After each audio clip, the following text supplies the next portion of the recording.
नमस्कार, आप देख रहे हैं दैनिक साथी हरियाणा। साथियों, मुख्यमंत्री नायब सैनी के रेवाड़ी दौरे से पहले यहां के जिम्मेदारों की पोल खुल गई है। आप तस्वीरों में देख सकते हैं किस तरह से एक गाय पहले बाइक सवार व्यापारी को नीचे गिराती है, इसके बाद सींगों वे अपने खुरों से व्यापारी को मौत के घाट उतारने को आतुर है। वहीं तस्वीरों में देख सकते हैं कि बड़ी संख्या में लोग जो व्यापारी को बचाने पहुंचे तो गुस्से में आई गाय इन लोगों का पीछा करते हुई। इतना ही नहीं, जिस दुकान में तमाम लोग बचने के लिए घुसते हैं उसके अंदर भी गोवंश जाते हुए देखे जा सकते हैं। ऐसे में समझा जा सकता है कि गाय कितने गुस्से में है और कहीं ना कहीं जो भी उसके सामने आ रहा है उसको मारने पर उतारू है। यह पूरी वारदात उस समय हुई जब शहर के मोती चौक का एक व्यापारी सुरेंद्र सोनी दुकान बढ़ाने के बाद घर लौट रहा था, लेकिन शहर की नई बस्ती में गाय सुरेंद्र पर हमला कर देती है। व्यापारी को गंभीर चोट आई है। इसको लेकर जहां व्यापारी ने आप बीती बताई, वहीं रेवाड़ी विधायक लक्ष्मण सिंह यादव से भी बात की गई। आखिर समाधान क्या है? बता दें कि रेवाड़ी शहर में इससे पहले 12 अगस्त 2020 को मोहल्ला मेहरवाड़ा निवासी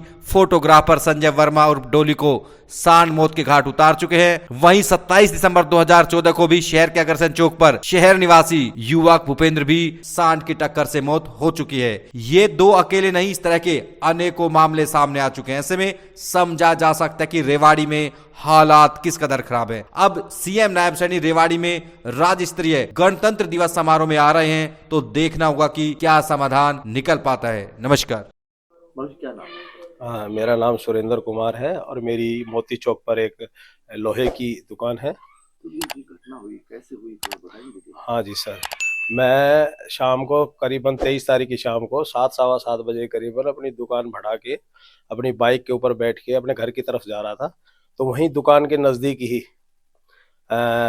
एक 3-4 गायें और खड़ी हुई थी वहाँ, और शांत रूप से खड़ी हुई थी। मैं वहां से निकलने की कोशिश करने लगा तो तुरंत गाय ने पलटी मार के ना मुझे सींग से मारा और मेरी बाइक को गिरा दिया और लगातार मेरे ऊपर हमला करती रही हो। और वो तो भला हो उन लोगों का वहाँ जो नज़दीक थे, उन्होंने किसी तरीके से मुझे बचाया और मैं काफ़ी गंभीर रूप से मतलब घायल हो गया मैं उससे। जिस तरह का अटैक हुआ, लगता था कि आप कहीं ना कहीं बच पाएंगे, इस तरीके से आपने लगती थी मुझे?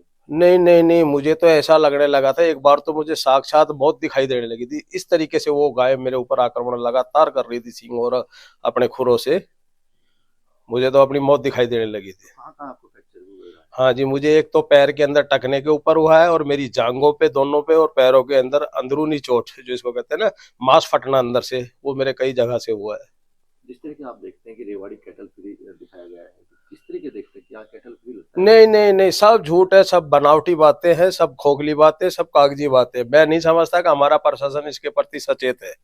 पूर्ण रूप से नेग्लेंसी हमारा, मैं तो कहूंगा हमारे जो विधायक लक्ष्मण यादव जी, उनको इसके खिलाफ एक्शन लेना चाहिए। और मेरे हिसाब से रोजाना भी ऐसी 7-8 घटनाएं शहर के अंदर होती रहती है। और साल में मैं सुनने में जिस हिसाब से हम खबर वगैरह सुनते हैं, तो रेवाड़ी के अंदर 2-3 मौतें भी होती है इन्हीं आवारा पशुओं की वजह से। तो प्रशासन को क्या कहना चाहेंगे? क्या आपका जो मार्केट के जो लोग हैं, क्या प्रशासन के पास जाएंगे अभी कंप्लेंट वगैरह?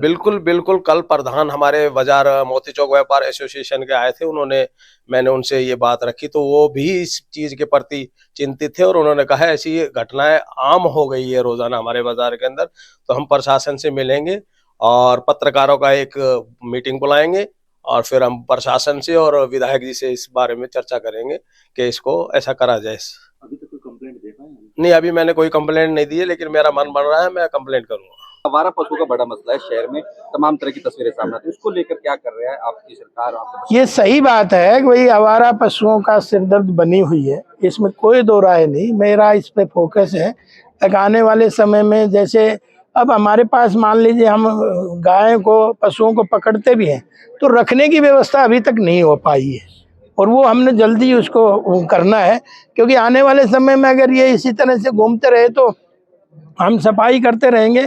और मैं आपके माध्यम से एक आग्रह और करना चाहूँगा, अगर जो पशु मालिक हैं, गाय के मालिक हैं, गौ पालक हैं, गौ सेवक हैं, गौ भगत हैं, उनसे मेरा आग्रह है कि भाई आप लोग भी गायों को इस तरह से ना छोड़ें, ताकि खाली दूध के लिए गाय नहीं है, गाय के पालन पोषण करने से भी है। भगवान श्री कृष्ण गाय ऐसे थोड़ी रखता था, उसमें बहुत सारी चीजें थी, उस विस्तार में मैं नहीं जाना चाहूँगा। लेकिन मैं आपके माध्यम से गौ पालक हैं जो जिनकी गाय हैं वो अपनी सेवा कर लें, आवारा को तो हम भेज देंगे।